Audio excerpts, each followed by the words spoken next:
Well.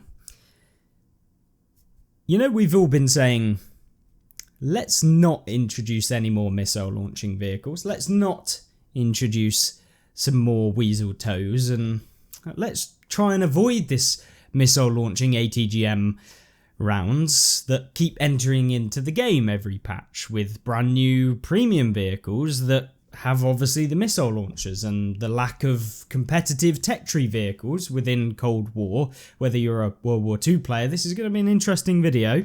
Wargaming have introduced a Cold War light tank that has a missile launcher and an autocannon. Yay, brilliant. This definitely isn't a thing that they're going to continue doing within the game. I love to see it, and I'm sure you guys are probably very excited to see another light tank with a missile launcher. Brilliant. This is literally what everyone's been asking for, Wargaming. And unfortunately, today's video, we're going to try and call you out, because this, another one, whether it's an actual good vehicle or not, is the reason why Cold War is unplayable. It is literally unplayable. The higher you go up in the eras, the worse it is. Why is that? It wouldn't be correlated to the amount of missile launching ATGM tanks that were introduced as a kind of counter to some of the heavy vehicles that are in the game mode, but in fact can pen everything everywhere and often focus on the lightly armored targets that they can YOLO in with an autocannon and also then swap to their missile launchers, so it doesn't work as intended. And much like our old friend that's been in the game since its very inception, artillery.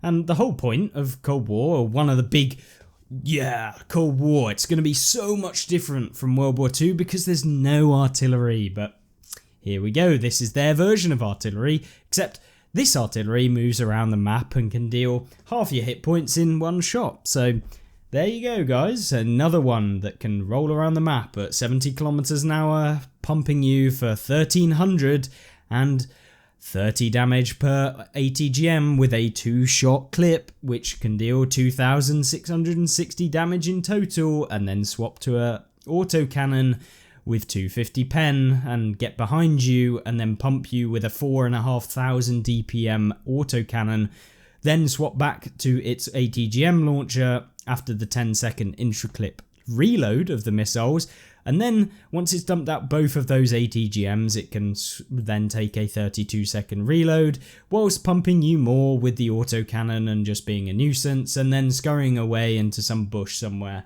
at 70 kilometers an hour. Now, in all fairness, this is not going to be as bad as the Weasel Toe, because of the fact that this is much larger than the Weasel Toe. The whole thing about the Weasel is it's so small, the camo is broken, and it's so fast. This tank has much larger surface area, so you can hit it quite easily by the looks of things, with a 24 power to weight ratio, so it's okay, but it's not exceptional. You see some of the main battle tanks having about 24 in the game, and slightly higher, some of them, so you're not going to be the fastest in the game. So think of it almost like what you see with the German light tank that isn't a light tank and more of a tank destroyer with its missile launcher. You get my drift.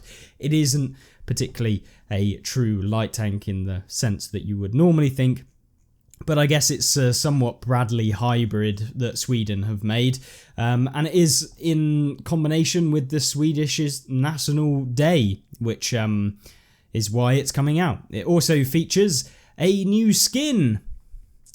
Oh, I can't wait to buy this skin with silver. Oh wait, no, sorry. Nope, the skin appears to, or not the skin, but the actual camo appears like it is only available for purchase with gold, which is great because it looks actually pretty cool.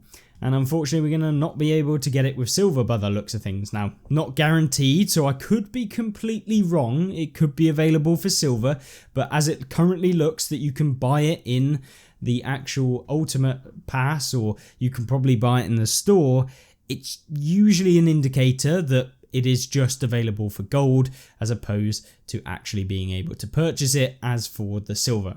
Maybe I'm wrong, maybe you'll get a voucher for it, but I very much doubt it.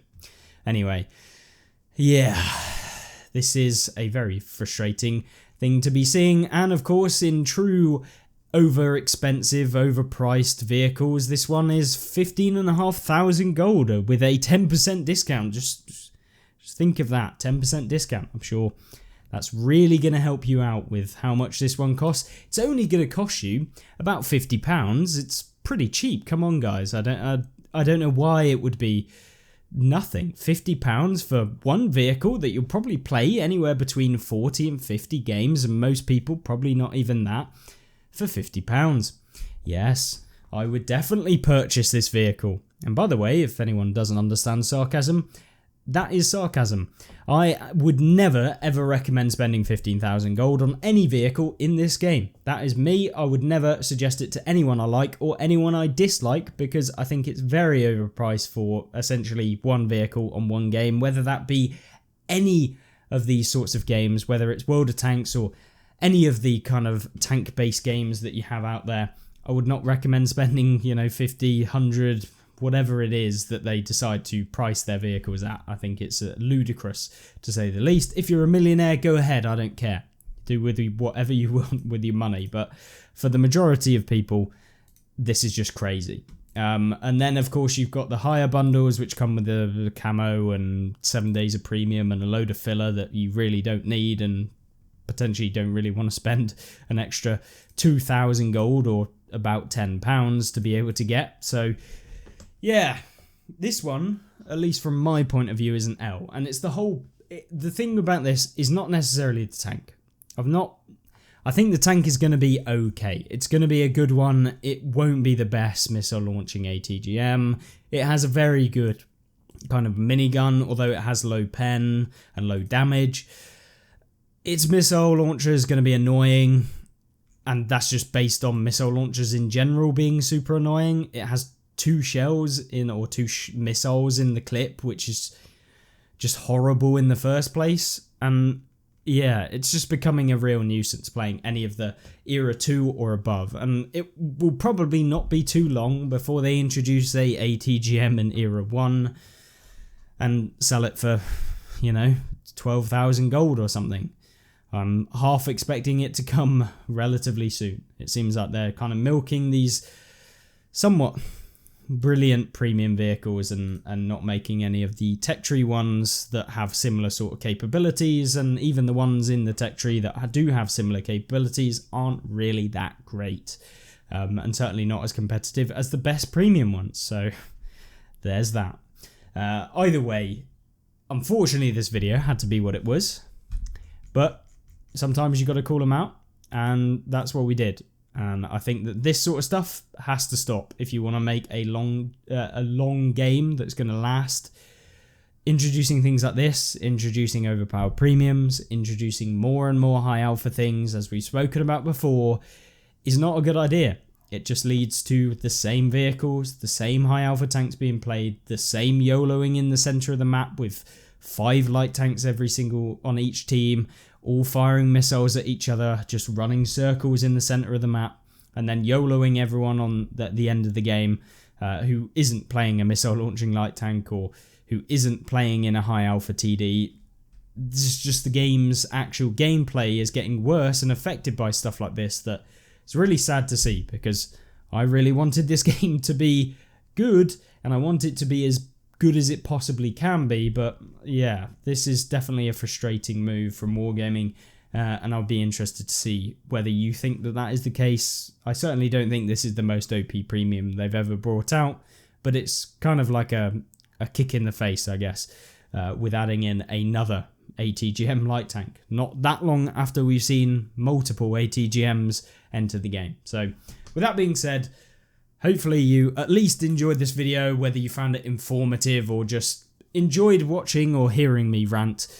That is what this video was about. But if you want a bit more of a positive spin with the brand new event that is actually coming out tomorrow, so as you're watching this video, it's tomorrow, there is a brand new D-Day style anniversary event for the 80 years that you can see on screen right now. So go and click that and you'll find out all about this week's update news that isn't specifically about this vehicle. And I will catch you right there.